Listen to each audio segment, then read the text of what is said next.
guys, thanks for watching. I'm out here again in Superstition Mountain with Milo Lyons. Hey Milo. Good to see you. Good to see you, the team back again in action. Milo, we did a video before that we're gonna recreate today in a much better format because I think you have the best of all the teachers I've seen. I think you have the best idea of why people flip, and which is good to know, but then how to fix it too. So you did a really interesting experiment early on when you were going from being mainly a baseball player, then a tour player, and then a coach. Mm-hmm. You did a really interesting experiment that we're gonna try to recreate a few different experiments that I think will show one of the main culprits of why people flip. So talk about that experiment that you did, and we have something set up here. So long ago, I actually took the golf club away, so no face, just to see what their impact would look like when we took the face away. And so with the bat, nobody flips. Ready, go!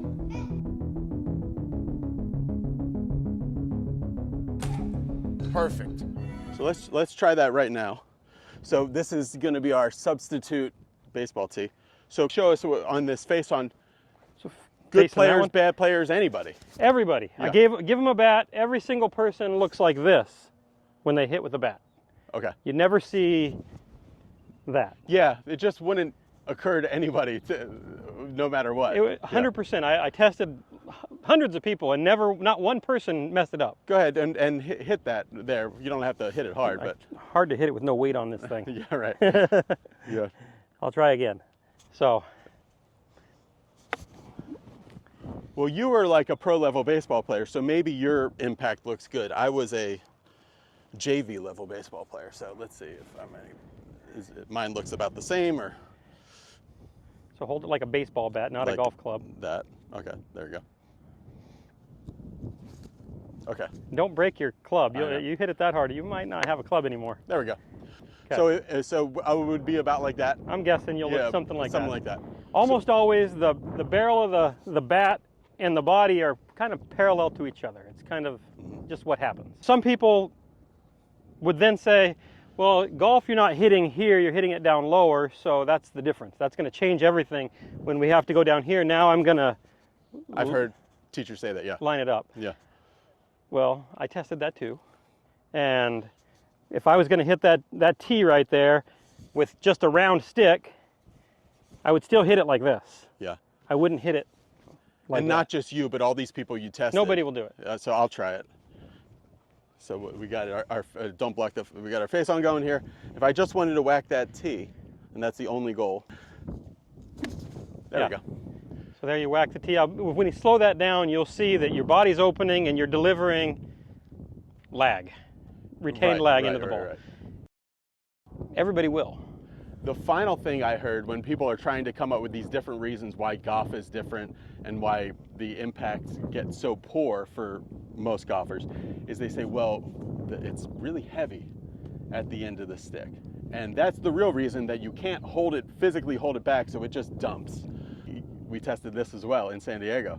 So let's bring out our next tool. So let's see if that's the culprit. Is it being heavy stick at the end? Heavy stick at the end. You can put a ball on it and I'll hit it. Oh, really? I'll hit it. Okay. I'm not gonna hit it hard. Right. With that heavy stick, you better watch out. It's round. Right. I don't know which way it's gonna go with a round stick. There you go. But I would just venture to guess that at impact there's lean, and you can try it. It's not just gonna be me. I won't do it with the hitting a ball, but if my goal was just to hit that stick, and this is heavier than a driver. So. Yeah, slightly heavier than a driver. So if we slow that down, got the tee there. I feel like I'd be about like that. And you'll be somewhere in that ballpark. Maybe not exactly that, but somewhere near there. But here's the problem. People, when they play golf, I see almost nobody like this at impact. If they look like that at impact, you can almost guarantee that they're really, really, really good. Yeah, making a living doing it or something. Or something along those lines. Right, yes. Or they used to be or something. Yeah. Different issue, or maybe they're a little kid. Yeah. We can talk about that later. But so Milo, what's the difference then? Why does it matter? Why can't we just do that, but something happens? What's the difference with the golf club between either when we were hitting it here, hitting it there, or this ripstick? That thing. What's what? That's the golf club face. The face, okay. You got to hit a face, and this thing has to get square to the path. It's got to get squared up. So for the vast majority of people, the way they square that face makes it impossible to deliver that club with lean. Okay. When somebody wants to hit the ball, this is something this Italian coach told me. Their number one priority is not to just lose the golf ball, right? So can people feel that it's in the wrong spot and then they put in some kind of hiccup to it in order to line the face up, or what's? Maybe they feel it. Maybe past experience leads them down the road of doing something to make the ball go where they want it to. Okay. Because a lot of times people will say, oh, my practice swing has all this lag, looks really good. But if you slowed their practice swing down, you'd see why it won't work. So let me try a practice swing now. We got our camera going here. This is a pretty normal practice swing for a lot of people. So that's a beautiful, laggy looking practice swing. I guarantee you had the shaft leaning, but your face was pointed up here. Oh yeah, right. Sky high and that way. Yeah. So all the lean in the world, but the club face is so far out of whack that it won't perform. So they might make the same as their practice swing to about here, and then something in them tells you, well, I got to put the face on the ball. So then they start applying a force in the wrist and arms really early.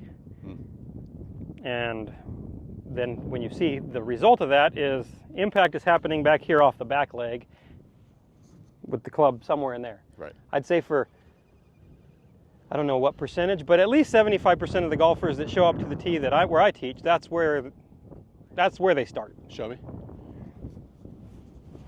Okay. Impact like this. Yeah. Okay. Milo and I are doing a huge project out here called Impact Force.